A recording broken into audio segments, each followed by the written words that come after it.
Lost your Hitachi TV remote? No problem. You can use the physical buttons on your TV to change inputs.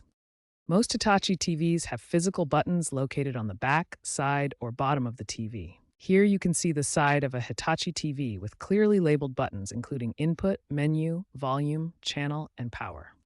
Look for buttons labeled Input, Source, or Menu. These are the buttons you'll use to change your TV's input. Some Hitachi TVs have buttons hidden behind a control door at the bottom of the TV. Look for a small panel that can be pushed or slid open. Method 1.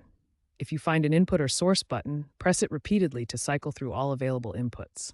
Keep pressing until you reach your desired input like HDMI 1, HDMI 2, or antenna. The inputs will cycle in order, typically HDMI 1, HDMI 2 AV, and antenna inputs. Method 2. If there's a menu button, press it to open the TV's menu system.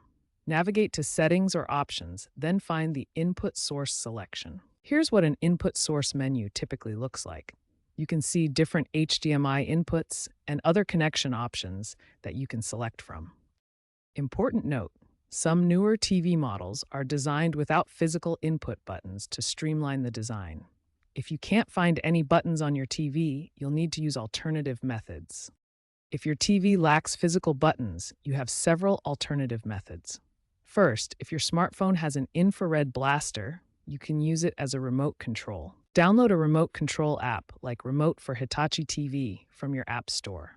These apps are continuously updated for better compatibility with more devices. Alternatively, you can use a universal remote programmed with the correct Hitachi code. Common Hitachi codes include 104, 110, or 165. Program your universal remote using the appropriate code, then use the Input or Source button to change inputs. The third method is HDMI CEC, or Consumer Electronics Control, which allows connected devices to control your TV automatically. Ensure HDMI CEC is enabled in your TV's settings. Hitachi uses the name HDMI CEC for this feature. When you turn on a connected device, the TV will automatically switch to that input. Looking ahead, voice control integration may become more prevalent, allowing users to change inputs using voice commands if the TV and connected devices support it.